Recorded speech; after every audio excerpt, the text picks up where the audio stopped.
Hello everyone. I started college not too far from here over at Drexel Institute of Technology. 1 year later they changed it to Drexel University. So I was able to quit being a metallurgical engineering student and get into their newly formed College of Humanities and Arts. And I got a bachelor's degree in psychology. So I moved to Maine and lived in the wilderness in the Maine woods. If you're a fan of Henry David Thoreau, you know that eventually Walden Pond was too much for him, so he moved up to Maine. He wrote a second book called The Maine Woods, and that's exactly where I went to live. It was a very romantic time of life. I had a one-room cabin, no electricity, no running water. Very, very romantic. Outhouse, 50 below zero, in a blizzard with a 50-mile-an-hour crosswind. Very romantic indeed. I got a job at a place called Ducky's Groceries. Now, being from Pennsylvania, I thought grocery stores, you went in, you bought what you want, you left. But not in Carmel, Maine. This was the social fulcrum of 60 square miles. So people would come in and just hang.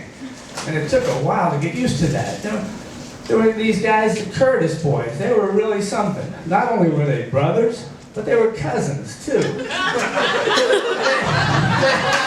They would say to me, "Boy, when are you going to cut your hair?" Because in those days I wore my hair a little long. And I would say, "I'm going to cut my hair on May the 1st. This was in January.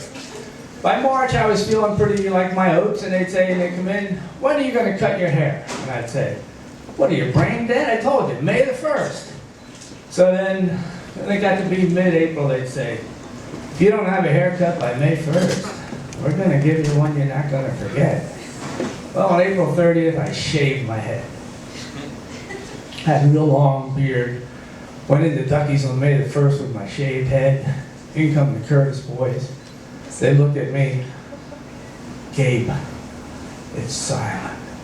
They got nothing to say. And finally they figured out something to say. They said, "You go from one extreme to another."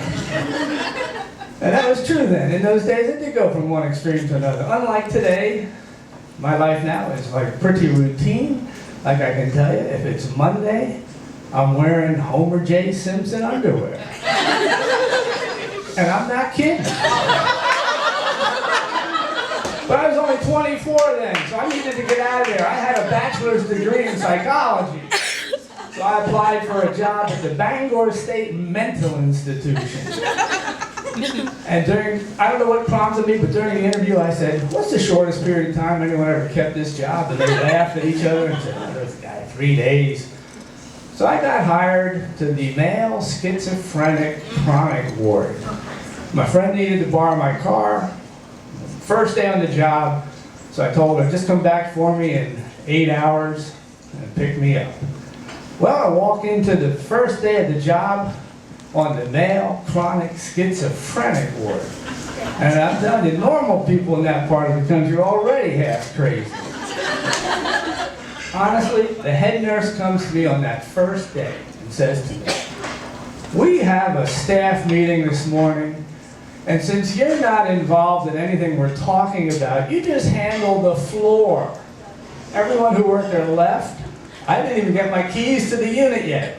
So I'm in the unit with 40 of the craziest motherfuckers you have ever seen in your life." I mean, it was like a scene from The Walking Dead. I'm there and I just had to like chant Om out loud to get the little circle around me. Om. That gave me a little bit of a leeway. After about an hour and a half, they came back, and he said, "Now go give those guys their tokens for shaving." So the guy takes electric shave, goes, "Vroom, vroom." I give him the token. Head nurse comes back, grabs the guy by the cheek. "You gave him a token for this? This is not a good shave." And the psychiatrist that told me that, he had a beard. I had a beard. I said, "Oh." I said, "You know what? I can't do it. Let me out." They tried to talk me back. No, what's wrong? And I said, I quit. Just let me out. No, I quit. I'm sure to this day, the 2-hour guy is still holding the record for that. So now my friend had my car, I'm out of the job of 2 hours, I go outside to hitchhike home. And I'm wondering, I'm not getting any action on this hitchhike. A year later, other circumstances prevailed that did have it so that I vacated Maine. But that was a time of my life that I look back on very much.